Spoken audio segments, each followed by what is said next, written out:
Welcome to the Budget and Tax News podcast by the Heartland Institute. I am Jim Lakely, your host. I'm also the Vice President of the Heartland Institute, and we are happy to have on as our guest today. His name is Edward Hudgens, and he's a senior fellow here at Heartland, and he is our resident United States Postal Service obsessive. So we are going to talk about the Postal Service. And he had an interesting piece. You know, the Postal Service now with COVID-19 is more important than ever. Lots of people are getting, well, we've all, just about everybody listening to this podcast has something delivered to them by Amazon.com. And, you know, e-commerce and having things delivered to your doorstep is becoming more and more the norm in American society. In fact, under COVID and under these lockdowns from state to state, a lot of people are having their groceries delivered at home. And so, e-commerce is more important than ever. And Ed Hudgens he's also the resident futurist at Heartland. So he's always keeping his eye on trends and, really exploring the public policy implications of new trends in technology and other places. So Ed, as always, welcome to the podcast. Thanks, always happy to be here. So you had a piece that was in the May 1st edition of The Hill, and it was titled, "Will Trump Destroy Home Delivery When Americans Need It Most?" And, you make the point that with COVID-19 and people locked down, they need more things delivered to them. And the Postal Service obviously does a lot of that delivery. And I just want to pull out a sentence here and we can kind of walk through it. I think it's a very interesting exploration you had here. And you note that President Trump, the CARES Act, first of all, why don't we explain what the CARES Act is? I think some people probably saw it in their bank account and didn't know it came from the CARES Act. What is the CARES Act? Yeah, the CARES Act was the first attempt to deal with the fallout of COVID-19. And it kind of included a lot of stuff that was good in order to cushion people, give them a quick check just to, pay a couple of the basic bills. It created a fund for businesses that are shut down to help them. It it did a lot of helpful stuff. Unfortunately, it also included a lot of pork and a lot of bad stuff in it as well. But this was meant explicitly to help deal with and get people and businesses and institutions over the COVID-19, or at least the first tranche to do that. So literally the system and people can exist for the next 3 months. I'm sorry. So in the CARES Act, the Postal Service is supposed to get a $10 billion emergency credit line. But as you write in The Hill the other day, the President Trump seems to be holding that hostage because he wants to force the Postal Service to reform. And, normally at the Heartland Institute, a libertarian think tank, we tend to think reform is a good idea, especially reform in a more free market direction. And the fact that the Postal Service really is in competition with a lot of private entities and seems slow decades now, Ed, that the Postal Service doesn't seem to have reacted very well to pressures from private delivery services. So why don't you explain to our listeners who might be like me, skeptical, that it's a bad idea for the way President Trump was trying to impose reforms on the Postal Service to be more responsive to the pressures of the marketplace? Well, the first thing is, by the way, what happened, a lot of businesses received straight handouts to help out with to COVID-19. And the Postal Service, in one sense, deserved, if everyone else is going to get it, deserved at least some money to help them over the hump, so to speak, to provide safety for the workers, all those kinds of things that they could all agree about. I think the Postal Service made a mistake through some of their friends on Capitol Hill by asking too much. They were, for example, they've got this huge underfunded pension system, which is one of the reasons why they're running huge deficits right now. The pensions are just too generous. And they were kind of saying, hey, why don't you bail us out of the pension system? It's like, guys, that's not what this is supposed to do. It's not supposed to bail you out. It's supposed to help you deal with the coronavirus. So I think they played their cards wrong. Okay, so we'll start with that. And you are absolutely correct that there are a lot of good reasons to be critical of the Postal Service. For your viewers, I did 2 books when I was at the Cato Institute, one called The Last Monopoly, and the other, Mail of the Millennium, criticizing the Postal Service and looking at the need for reforms, because it is the last monopoly. That's one of the things different from the Postal Service and lots of other businesses. They have a monopoly on first and third class mail. I can't go into a local business here and simply deliver first class mail cheaper than the Postal Service. But in one sense, that's okay, because they're losing money. Because how many of you pay your bills now, with envelopes as opposed to online? What's happened with the communications information revolution? Of course, people aren't putting letters in the mail. They're communicating with people, through social media. They're paying bills electronically. They're placing orders electronically. They're looking at catalogs electronically. They're doing all these cool things. Okay, so the Postal Service has done some reform in the last 20 years. In the year 2000, about 800,000 people worked at the Postal Service. Today, it's about 500,000. So they've actually cut their workforce by 300,000 perhaps. Another thing, I've been a big advocate of some form of privatization since doing these wonderful books. Okay, and in a sense, the Postal Service has been doing that, maybe kicking and screaming, but there it is.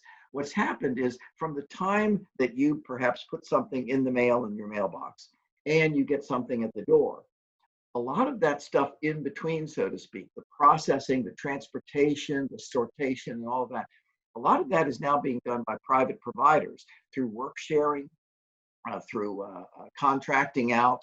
A lot of the companies that mail out bills, for example, phone companies and credit card companies, basically simply sent all their stuff to warehouses where it's sorted out. So the stuff going to Philadelphia gets on these pallets, and the stuff that goes to Chicago gets on these pallets. And it's that company, the private companies, that do this rather than the Postal Service. So in a sense, they have been privatizing from the inside. That's the good news. But here's the other thing.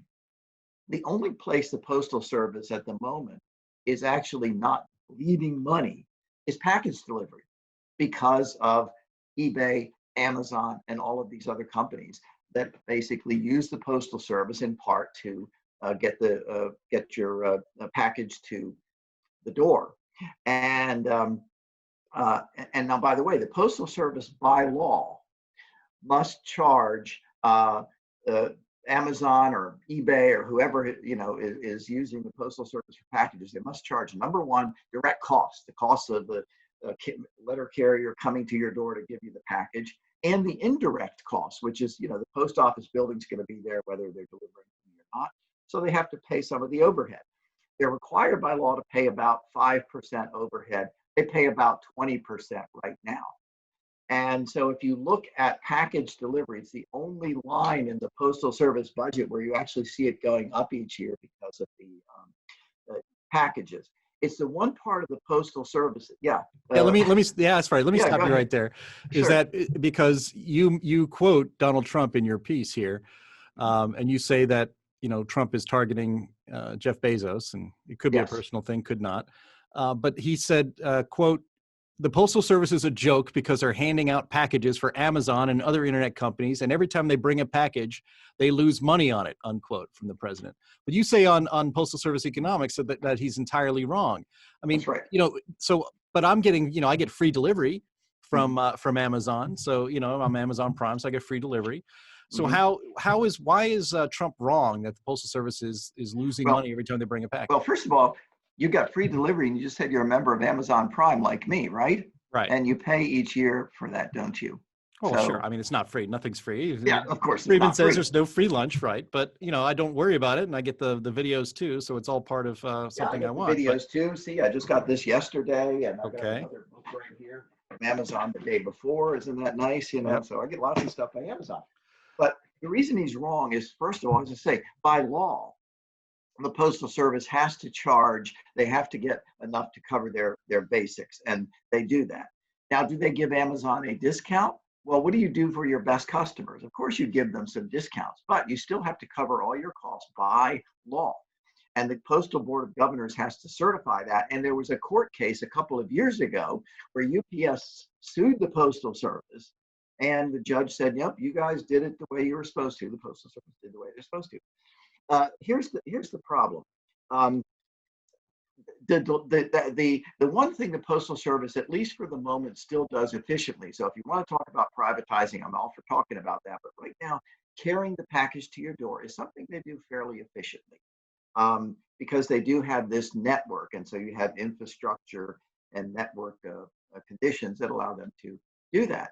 And again, you just take a look at the numbers, and you see that every year the revenue from delivering packages has been going up. Here's the other interesting thing. And so I think Trump is wrong on that. He's been talking about maybe they should quadruple delivery rates to Amazon, not just Amazon, by the way, but presumably eBay and all the other shippers. Here's the problem with that. And especially at this time, I'm willing to talk about all sorts of initiatives to do reform of the Postal Service, if we could do that.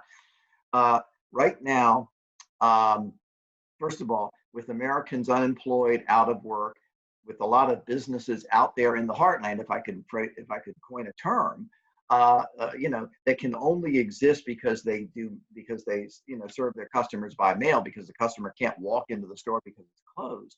This is about the worst time to say, hey, let's quadruple the rates on you. Because what would happen is two things. Amazon, number one, would simply start passing along that quadruple rate to the customer, to you and I and others out there.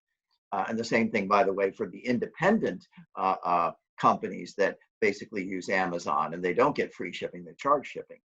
The second thing is this. The reality is Amazon has its own trucks. FedEx has its own trucks. FedEx has a deal with the Postal Service as well, where they handle packages. And what would happen is, in addition to passing along higher rates to the customer at this time where most people are stressed economically, it would simply speed up the process of Amazon basically saying, we're just going to use our own trucks, screw the Postal Service, we won't put as many packages in the mail. Amazon has already announced it's going to put 100,000 new trucks or vehicles on the road in the next decade, and they've already started buying those vehicles. So if Trump is interested in getting rid of the Postal Service's deficit and getting new revenue, quadrupling the rates and driving more business simply onto Amazon trucks and FedEx trucks is simply going to probably in the long term bleed more money from the Postal Service. Now, if Trump's goal is to make the Postal Service collapse so that Jeff Bezos maybe can buy the whole thing, this might be a really good strategy to do that, okay? So I'm talking kind of about reality here. I am as hardcore libertarian as anyone. See all the nice books I've done. But I'm also practical, and I want to say, how do we get to where we are, from where we are to where we want to be? And I'm just saying that raising rates, quadrupling rates right now is a terrible idea. It would hurt the customers. It would hurt businesses out there in the heartland. And it wouldn't, frankly, help the Postal Service. There's a lot of other stupid things the Postal Service does that they should be doing now. And if Mr. Trump came along and said, well, you're going to get your $10 billion, but, for example, you got to stop hiring. You don't need more hires. You shouldn't be replacing workers. You should shuffle them around. Or maybe you shouldn't be giving as generous pensions in the future. That would be a good idea. Or maybe you should do more of this contracting out that you guys have been doing for the last decade or two. And I could go down a whole list of things that I'd be happy to see the president say, guys, you should be doing more of this. But simply charging the highest rates to your customers, to your biggest customer, who has an alternative anyway, their own vehicles. Tell me where that makes sense. Well, let me ask you this. Let me ask you this, Ed. If Amazon, obviously they have their own trucks. I see them. They come to my house. They come to your house. They go everywhere.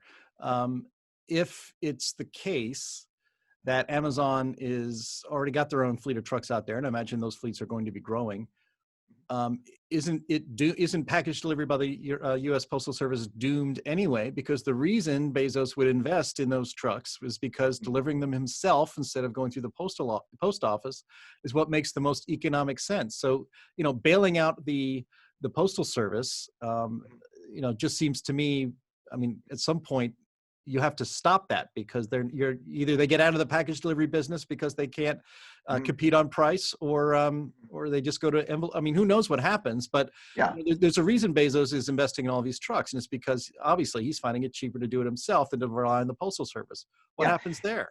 Yeah, I mean, it's a good point. And what I would say is this: right now he's doing that. And by the way, FedEx is also doing more of that. And they recently, in fact, they have a deal with the Postal Service where I forget what the exact name for it is, but where they drop stuff off at your local post office because, well, it makes economic sense for FedEx to do that, and it makes economic sense, by the way, for Amazon for certain deliveries to just say it's easier for us to drop them off at the post office. We pay a fee to the post office, and they deliver it. In the long run, 5 years from now, maybe they won't have to do that. But right now, it makes economic sense for Amazon, economic sense for FedEx, and it makes economic sense, by the way, for the Postal Service because it's the only place where they're actually getting net revenue. You're right. In the long term, I don't know what's going to happen. But what I'm saying is that Trump's idea is we want to save the Postal Service and we're going to do it by quadrupling rates. It's a no-brainer. By the way, I'll add, since I'm a futurist, you have mentioned a moment ago, I'll add something else. This is very speculative. But one of the things that is coming in on its own, and we'll see more of it in the future, is 3D printing. And in the past, 3D printing has simply been for either little novelty toys or, frankly, for high-end stuff like if somebody loses a jaw in an accident, you can print exactly that thing, that implant to put in there. There's a lot of incredible medical uses for 3D printing. And it's finally reaching a point where in the next decade or two, we might see a decrease in or leveling off in packages because you'll be able to 3D print something locally rather than to order it. And whether it's going to be a 3D printer in your own house, or whether, for example, maybe you want a new suit, okay, or a new shirt or something, and you can either go to the store, and risk, COVID-19, or you can order it and it's going to be the wrong size. You're going to have to return it, right? Or maybe you have your own body scan so that you have exactly your size, and you simply push a button and it goes to, say, the local laundromat, which has the printer, and they print out your new suit, but you want the little red stripe to go here and here, so you specify a red stripe and you pick it up the next day with your laundry. So that could decrease package delivery in the future. And I'm for an open system that's going to allow those kinds of things to occur. So you're right about the Postal Service. I'm just saying that if Trump's idea is we're going to bail out the Postal Service by having Amazon and eBay, by the way, and maybe FedEx and some of these others pay quadruple rates, it's just not going to work. It's going to, if anything, it's going to mean the Postal Service will collapse sooner, and it could collapse, by the way, by the end of the summer. And again, I'm willing, and I've for years talked about what needs to be done to move it in the right direction. Mm-hmm. But do you think this is the time where we should be doing that, and the government should be doing something like that that's going to basically cause you not to be able to get that delivery to the door? You're not going to be able to get the medicine for yourself or your wife or your kids because the Postal Service has collapsed, and Amazon and FedEx right now don't have the wherewithal to take up the slack. Right, right. They makes no sense. That's the point. Yeah, they haven't scaled up to a big enough size for sure. So, Yeah. And of course, there's also the fact that if the Postal Service was to quadruple rates charged to Amazon and eBay and others, eBay and Amazon wouldn't be paying those costs. You and I would be paying those costs because Exactly. Corporations don't, just like corporations don't pay taxes. Yeah. Individuals do. Corporations Exactly. also don't pay higher. They don't, at least most of it. They don't pay the higher cost of doing business that is passed on to the consumer as well. No, that's exactly right. And again, this is especially important because Amazon, as you know, I'm an Amazon Prime customer. You're an Amazon Prime customer. A lot of people, I'm sure, listening are Amazon Prime customers. You pay, I forget what it is, a year. You get free delivery for a lot of stuff. You get the TV channel, Amazon Prime, and so forth. But Amazon is used by a lot of independent businesses, again, out there in the heartland, small businesses, and they do charge for delivery. It'll say this one is covered by Amazon Prime, this one is not covered by Amazon Prime. And so what those businesses are going to do, especially, not only are your rates for Amazon Prime going to go up, but that small business out there that's struggling to survive because they don't have any walk-in customers, and they have to use Amazon and the Postal Service, by the way. Now suddenly they're going to see their rates go up and up and up, and at some point they're going to say, well, I guess we got shut down. We can't get any revenue in this way if we charge our customers this much. Mm. And again, they're charging, this is the other thing, they're charging customers at this time who are, how many millions do we have now unemployed? 30, Or 30 I think 33 million, something like that. it just came out. Yeah, this has been the biggest drop, I think, in jobs in American history. I just saw the numbers today. Yep. And so it's the people at home who right now can't afford it. It would be bad enough, during regular times. And again, I'm for the Postal Service charging, whatever the real cost is. But all the indications are that they're doing that. And so again, it just seems like this is something that's going to backfire. And how are the people out there in Wisconsin and in Pennsylvania and Michigan and Kentucky and places like that? How are those, the Trump supporters, a lot of the Trump base who don't live in New York City or in downtown Chicago, who have to use Amazon and the Postal Service? How are they going to feel when they see their rates going up? Maybe they see Amazon cutting back to, well, we can only do this many days a week because the Postal Service has collapsed. And now they can't get their deliveries, they can't get their packages, they can't get their medicine. I'm just saying that politically, it seems to be pretty silly at the moment as well.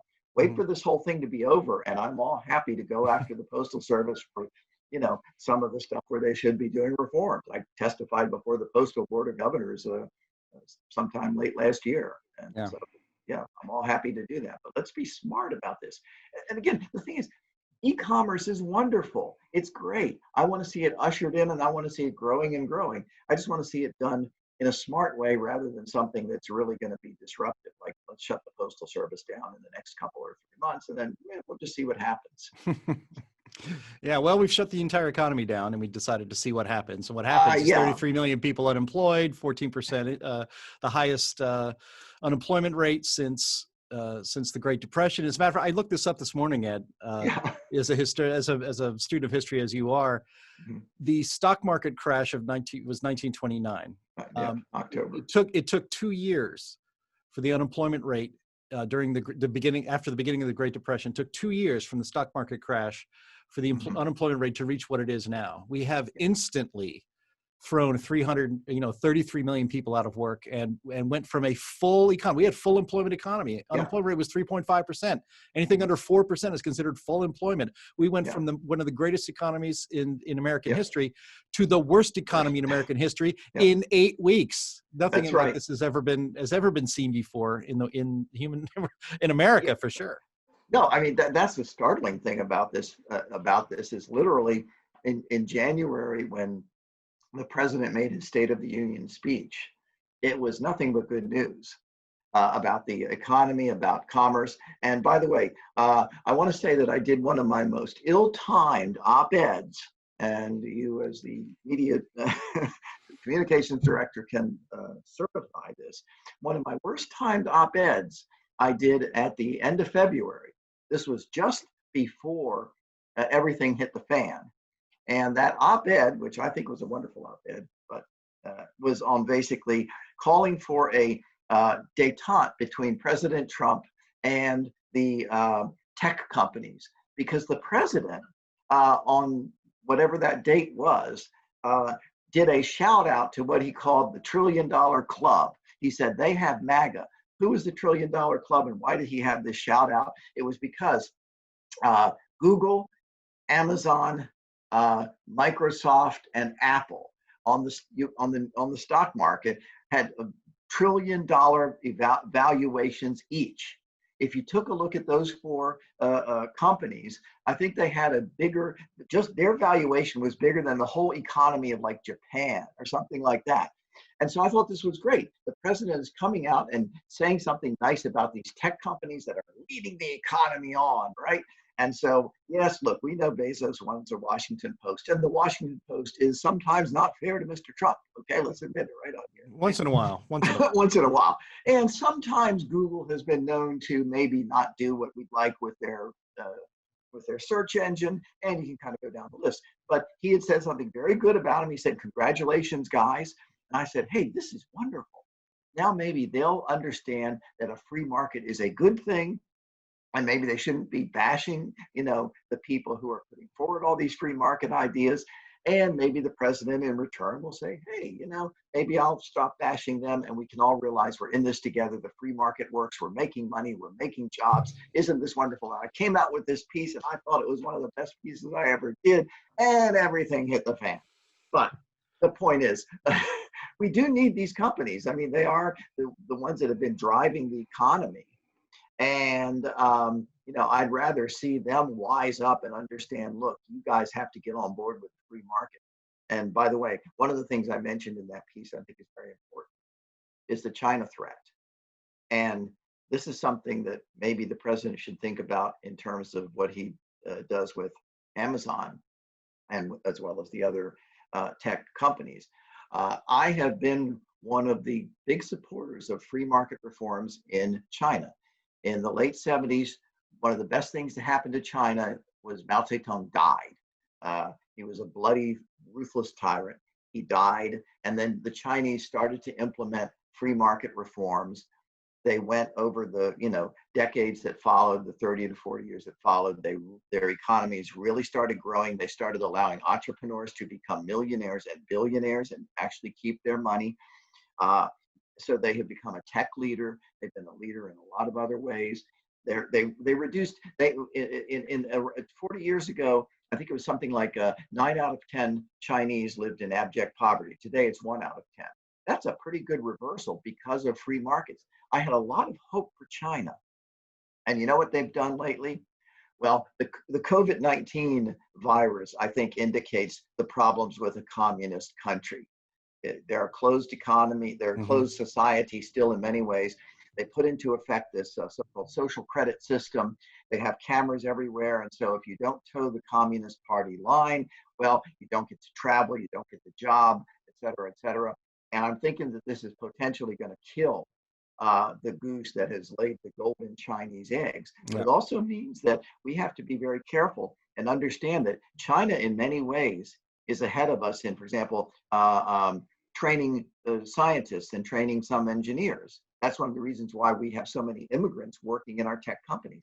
So I think on a wider issue, the president has to think about strengthening our economy. And that means understanding that the threat from China is only going to be met by entrepreneurs in this country. So maybe you got to be a little bit careful about whether you want to cripple Amazon or whether you want to cripple some of these companies. I hope the companies realize that China's going to screw them too if they don't get on board with the free market philosophy. Yeah, well, that's a very interesting conversation, and we should have that again soon when we start to see the lockdowns end and the economy start to warm up and come back to life. That'd be a good discussion to have then. But I have 2 more questions for you before we wrap up this podcast. So one of them, as I understand, we have a new Postmaster General. I wonder if you can tell us about the new Postmaster General and what that might mean for reform and the future of the post office, because it's perpetually in trouble.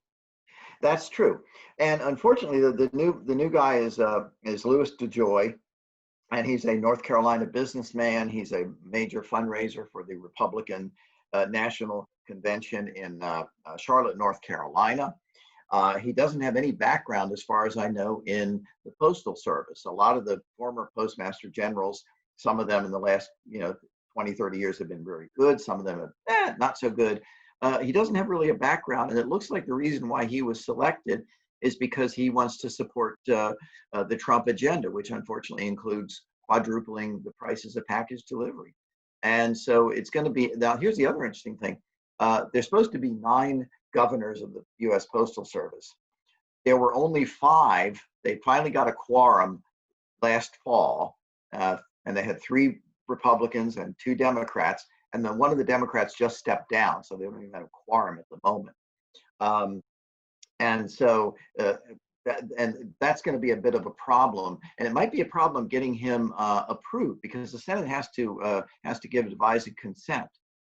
And so it'll be interesting to see how this issue of higher rates plays out when the Senate questions him and says, during this crisis, are you really going to back the president on raising rates? And the Senate is very close right now, so all you need is 3 Republicans to flip.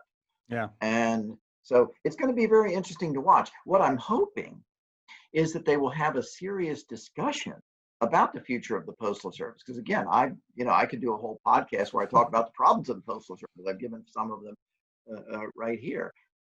And so I would like to see more of that sort of open and honest discussion about, okay, what is the future of the Postal Service? What are the things they've been doing that are not so smart that they really need to change? And let's make sure that we don't hurt e-commerce, because that's going to be the future, I think, of prosperity in this country. It is right now, especially with the virus. Definitely. Okay. And my second question is, during lockdown, Operation Lockdown, national lockdown, all over the place, what are you reading and what are you watching these days to bide the time? I am, it's funny because I get emails from friends who say, oh, I'm so pessimistic and this sort of thing. And I'm not, because I've been reading, for example, my favorite book lately has been, I recommend it to everyone. It's called The Future is Faster Than You Think. And it's by Peter Diamandis and Stephen Kotler. Peter was the founder of Singularity University. There's an Abundance Digital, which I'm a member of. In fact, I just listened to an incredible podcast speaking of podcasts, by the way, with John Sculley, who was a former president of Apple. And he's now involved in a lot of biotech companies. And this is very interesting. In the podcast they did last time around with John Sculley, he really went after the Food and Drug Administration, which, as you know, is something that the Heartland Institute has done a lot of, and Ed Hudgens specifically has done a lot of. And so I'm seeing all of these entrepreneurs talking about what are the business opportunities with this virus. After things start loosening up, we're going to be doing a lot more work from home. This is one of the more exciting things. And I've heard a lot of discussion about this. I've been reading a lot about it. What about homeschooling? What about the government education monopoly? That more screws up kids than anything else. My 2 9-year-olds are, kind of doing their work at home. So is everybody else. And so I think this is going to be really important for the future of education, because parents are saying, you know what? Maybe we don't need, huge tax hikes to dump more money into a failed government system. I read recently, and you might have talked about this in a previous podcast, that the city of Chicago now spends more money on teacher pensions than on education. Yep. I was happy to see that the Maryland governor, who's a Republican in a very, very blue state here in Maryland, where I'm at, actually just vetoed a bill that would have raised taxes and spending. And part of the excuse is we have to throw tons and tons more money into our school systems. So I'm reading a lot of this stuff. By the way, again, Peter has 3 books out: Abundance, Bold, and The Future is Faster Than You Think. That really is very, very encouraging. Or another book I'll just mention before we wrap up here. This is an older book, but I've just been on some podcasts talking to Aubrey de Grey, who has literally written the book on ending aging. This is not science fiction. You think, oh yeah, you're going to have a new face cream or something like that. No. This is working at a genetic level. And what's interesting is the work that these folks have been doing has direct relevance in the future to what we do with a pandemic, and how we make sure that their immune systems are such that, if you get a virus, it's just not going to be a big deal. So I'm actually very optimistic. I'm not optimistic about the way the government is handling this. That's a different issue. But I am optimistic about the opportunities for entrepreneurs to say, we can come out of this pandemic when we start opening up with a better system. That's what we really need to focus on. Because we're going to be in literally the battle of our lifetimes, the battle of a generation. And what's the future of America going to be like? Is it going to be run by people like Mario Cuomo or the governor of California? Or is it going to be a free market and a free society reform? That's what we have to fight. Yep. Okay. Well, thanks, Ed. As usual, when I have a podcast with you, I have more things to think about going out than I did coming in, and lots of other topics that we can breach in the future. That is Ed Hudgens, Senior Fellow at the Heartland Institute. Thanks for being on the podcast. Thanks a lot.